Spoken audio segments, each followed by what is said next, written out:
I was 17 when I first saw Sarah Chen walk into Mr. Morrison's English class. She had this way of moving, confident but not trying to be, like she belonged exactly where she was. She wore this faded band t-shirt and had her dark hair in a messy bun. I'm pretty sure my entire nervous system reset in the span of 2 seconds. That was sophomore year. I spent the next 4 years convinced she was the person I was supposed to marry. The thing about being consumed by someone is that it becomes your identity. I wasn't Jake, the guy with decent grades and a wicked jump shot. I was Jake, who's in love with Sarah Chen. That was my whole personality, distilled into 2 syllables. I asked her out 17 times, literally 17. I kept count like some kind of romantic accountant, convinced that persistence was the same thing as love. She said no, but gently. That's the thing about Sarah, she was never cruel about it. She'd say things like, "You're sweet, but I'm not in that headspace," or "I don't see you that way," which somehow made it worse, because I was convinced I just hadn't tried hard enough yet. Then, 3 weeks before graduation, she finally said yes. I thought it was because she'd finally seen what I'd been trying to show her all along. That I was worth loving. That I was worth choosing. I was so relieved I didn't even notice the hesitation in her eyes when she agreed to go to dinner with me. I didn't notice a lot of things. Dating Sarah was like finally getting everything you'd always wanted and realizing it's not even close to what you thought it would be. I'd built her up so much in my head that the real Sarah couldn't compete with the Sarah I'd invented. The real Sarah was funny and smart and kind, but she wasn't the person I'd imagined during all those lonely nights.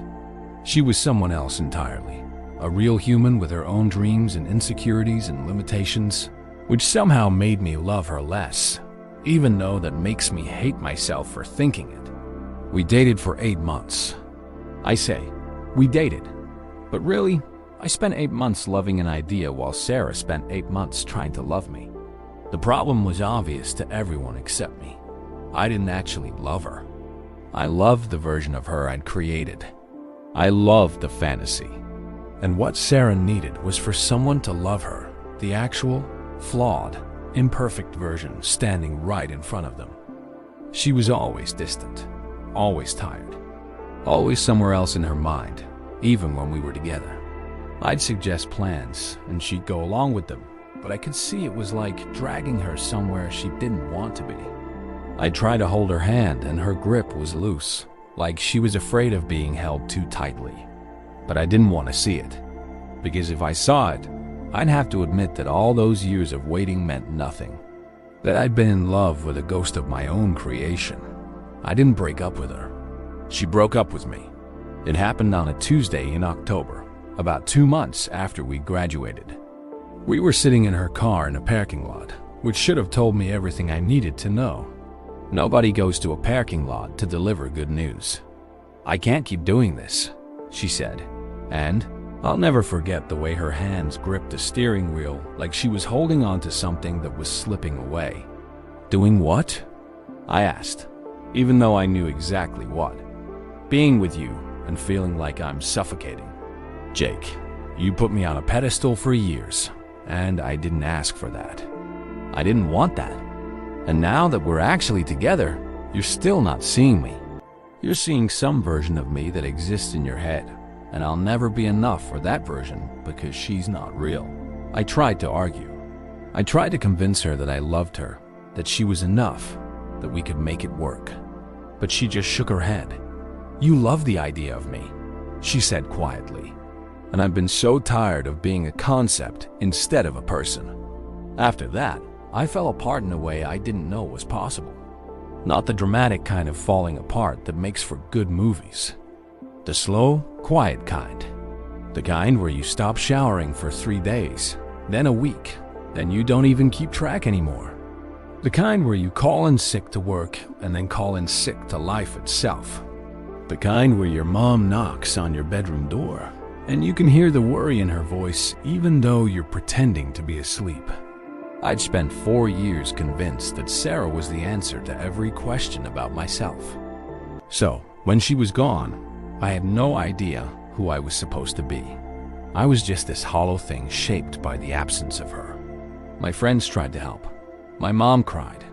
My dad sat on the edge of my bed one night and told me about his own heartbreak when he was younger, but I wasn't ready to hear it. I was too busy being angry at Sarah for not being the person I'd invented. I was too busy being angry at myself for being so stupid. I was too busy being angry at the universe for not bending to my will. I spiraled for about 4 months. I don't talk about that time much, but I will say this. There was a night when I realized I didn't want to feel like that anymore. And I also realized that I couldn't keep blaming Sarah for not saving me. She was never going to be my salvation. Only I could be that for myself. It started small. I got out of bed before noon. I took a shower. I went to the gym and ran until my lungs felt like they'd tear open. And somehow that felt good, that physical burning instead of the emotional one. I started therapy.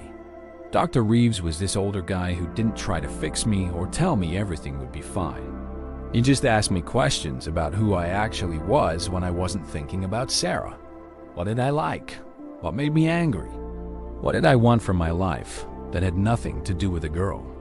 I couldn't answer any of those questions. So I decided to find out. I joined the rowing team at the local club. I picked up the guitar again after abandoning it senior year. I volunteered at the community center, teaching kids how to shoot free throws. I started reading books that weren't assigned. I got a job as a personal trainer at the gym because I realized I actually liked helping people feel strong, even if I wasn't sure I felt strong myself yet. And somewhere in the middle of all that, maybe 3 months in, maybe longer, something shifted. I stopped being broken and started being broken open. There's a difference. One is something that's done to you. The other is something you do for yourself.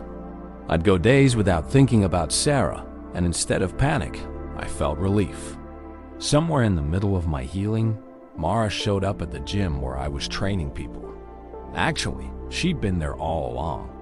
I just hadn't noticed. Mara worked at the front desk. She was the kind of person who was impossible to miss once you actually looked, but also the kind of person it was easy to overlook if you weren't paying attention. She had this wild curly hair she usually wore in a messy afro, these enormous glasses that kept slipping down her nose, and this laugh that sounded like actual joy, not performed joy, but the real thing. I recognized her from high school. She'd been in the year below me. I had a vague memory of someone mentioning that she'd had a crush on me senior year, but I'd been so busy worshiping at the altar of Sarah that it had barely registered. "Hey, Jake," she said the first time I actually saw her. "It's been a minute. Mara, right?" I said, and I watched her face do this complicated thing, a smile with a hint of pain underneath it, like she was used to being the person who remembered things about others that weren't reciprocated. I started going to the gym at times when I knew she was working. Not in some creepy way, I just started noticing when her shift was and making sure I was there. And slowly, we started talking. First, just hellos and how are yous. Then, longer conversations between sets. Then she was asking me about books I was reading, and I was asking her about her job at the gym and her actual dreams, which she was surprisingly shy about sharing. One day, she was fixing my form on the lot pull machine. She'd gotten her trainer S certification over the summer, and she said, "You're different than you were in high school." "How so?" I asked. "You're actually here," she said. "You're not somewhere else in your head all the time." It's nice. That night, I realized something. I hadn't thought about Sarah in almost 2 weeks.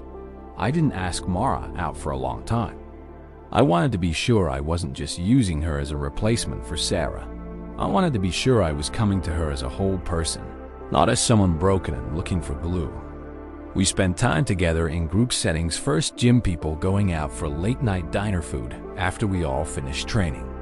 Then one day, she asked if I wanted to come over and listen to some music she'd been working on. Turns out, she was a producer, which shouldn't have surprised me. because everything about Mara made sense once you started paying attention. We sat on her apartment floor with her laptop between us, and she played me these ambient electronic pieces she'd been creating. They were beautiful in this sense of building, like watching someone construct their own landscape, note by note. "This one is new," she said, clicking play on something that sounded like sunrise. "It's incredible," I said, and I meant it. "Have you always been this talented? Have you always been this present?" She shot back, and we both laughed. That was when I kissed her. Not because I'd forgotten about Sarah, but because I'd finally remembered how to look at someone who was actually in front of me. The first difference I noticed, Mara kissed me like she actually wanted to be kissing me. Not like she was giving me a chance or seeing what might happen. Just like it felt good, and we should keep doing it. The second difference I noticed, I wasn't thinking about what it meant or where it was going or whether this was the person I was supposed to be with forever. I was just in the moment. With someone who was actually there with me, we took it slow. I was terrified of hurting her the way I'd hurt Sarah. I told her about my spiral, about how I'd been so lost in someone else's idea of them that I couldn't see the real person. I told her about my own neediness and the ways I'd worn my heartbreak like a costume. She listened without trying to fix me or prove that she was different.